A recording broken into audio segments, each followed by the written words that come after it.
Hello, welcome to Living English. Today, we'll learn some more about how to talk about the past. We'll learn how to say that something has not happened and to ask about things that have happened. But first, here's the next episode of our drama. Remember, in the last episode, Anne had a message from John Barber, the private investigator. His message said he had some news. Today, Anne has gone to see John.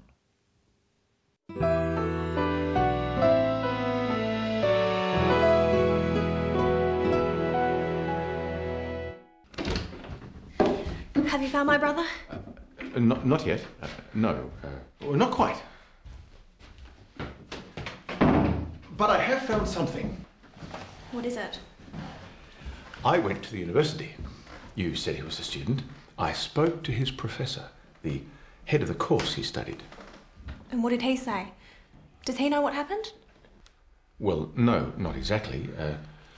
He didn't know where your brother went. But he told me David had left the university. He stopped going to lectures. When did he stop? Oh, about a year ago. He didn't tell anyone, but he left a letter with the professor. A letter? Have you got it? Where is it? The professor has it. He wouldn't give it to me because it was addressed to you. He left his card. I'll go and see him. Thank you. Oh, I found out something else. Yes? Your brother had a girlfriend. Really? He didn't tell me. Who is she? Well, I don't know yet, but I'm sure I can find her. We're closing in, Miss Lee. Fear not. Thank you.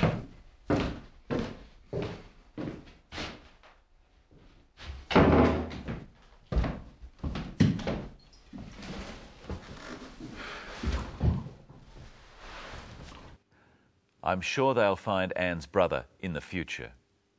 Today, we're going to talk about the past. To talk about the past, we use words of action called verbs.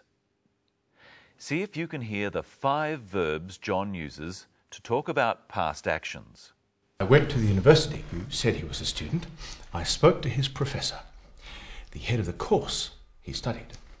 The 5 verbs used to show that the past is being talked about are went, said, was, spoke, and studied. We've looked at the past tense before on Living English. One way of changing verbs so that they refer to the past is to add a d sound, spelled ed. Study becomes studied. Notice that with words that end with a y, the y is changed to an I when id is added. Many of the verbs we use all of the time don't have id added to them. They're called irregular past tenses. See if you can hear one in this clip. I spoke to his professor. Spoke. I'm speaking to you now, and I spoke to you before about irregular past tenses. Practice saying it with the clip. I spoke to his professor. Some irregular verbs have a past tense that is very different from the present tense, such as the verb go. To talk about the future, we say that we will go somewhere. And to talk about now, we say that we are going somewhere. What do we say about the past? Listen. I went to the university. John went to the university. The past tense of go is went. Now listen for the past tense of say. Said he was a student.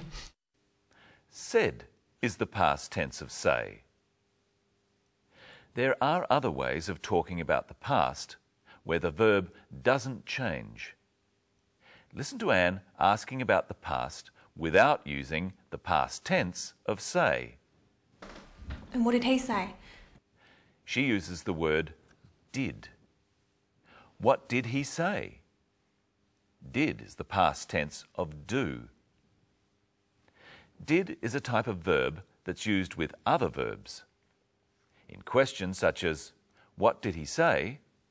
The word did is used to ask about the past with another verb such as say.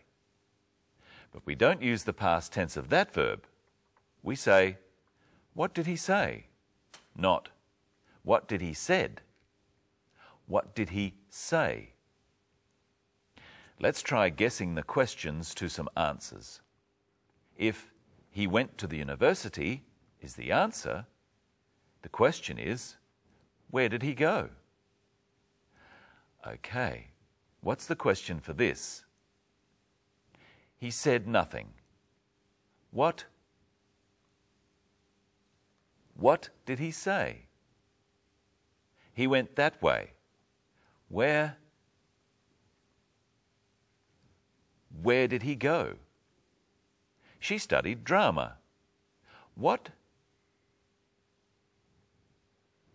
did she study? Now listen to the past tense of stopped change to stop in the same way when Anne uses did in a question. He stopped going to lectures. When did he stop? Try saying it with them.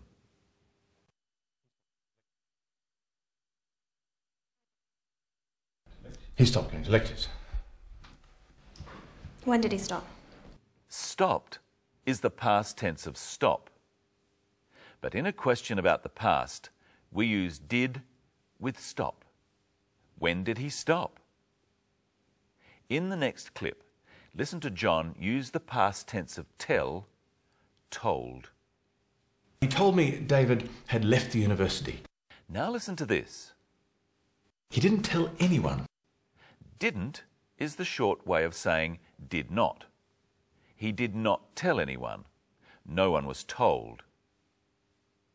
This negative form of did not or didn't, also makes past tenses. If we're talking about the past, we say, I told you. But the negative is, I did not tell you. Both of these phrases are talking about the past. Did not or didn't is like ed on the end of verbs or irregular past tense forms such as told. I told you. I didn't tell you. Now you try some. I said it. I didn't say it. I went away. I didn't go away. I studied drama. I didn't study drama. Try saying didn't tell with John. He didn't tell anyone. Now listen to Anne using didn't when talking about the past. Your brother had a girlfriend. Really?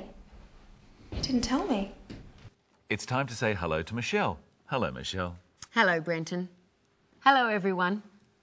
Today, we're going to look at words such as didn't, that are really two words said together very quickly.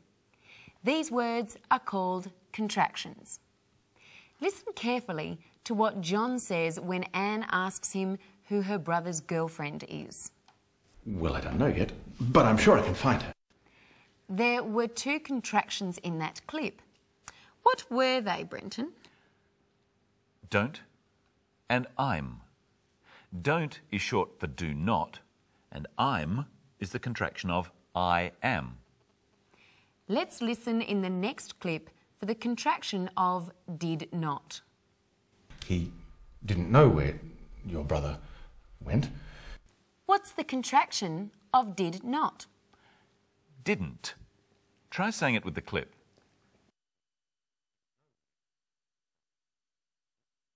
He didn't know where your brother went. Now listen for the contraction of would not. He wouldn't give it to me because it was addressed to you. What's the contraction of would not? Wouldn't. Now it's your turn. What's the contraction of could not? Couldn't. What's the contraction of does not? Doesn't. What's the contraction of was not? Wasn't. What's the contraction of is not? Isn't. We always shorten not to n't, but sometimes we change the way we say the first word. Will not becomes won't. Do not becomes don't. Listen to John say, I don't know, and then say it with him. Well, I don't know yet, but I'm sure I can find it. Well, I don't know yet, but I'm sure I can find it. You've probably noticed that these contractions have apostrophes. Now, Brenton, the contraction of I am is I'm. Where do you put the apostrophe? Well, that's easy. Between the I and the M. What's the apostrophe for? To show that a sound is missing. I am, I'm. The at sound is missing. Now listen for two more contractions. He wouldn't give it to me because it was addressed to you. The two contractions are wouldn't and its. What's the missing sound in wouldn't? The missing sound is O. Would not, wouldn't. So the apostrophe goes between the N and the T. What is its short for? Its is the contraction of it is. So the apostrophe comes between the T and the S. Now listen for another contraction. We're closing in, Miss Lee. Fear not. We're. What's the missing sound in we're? The missing sound is A. We're, we are. We learnt quite a lot today. Now you know that if you ask about an action in the past, you use did and the usual form of the verb, like this. Did you enjoy today's program? Yes, I enjoyed it. Did you? Yes, I did too. On our next program, we'll be talking about giving advice and finding out what an adverb is.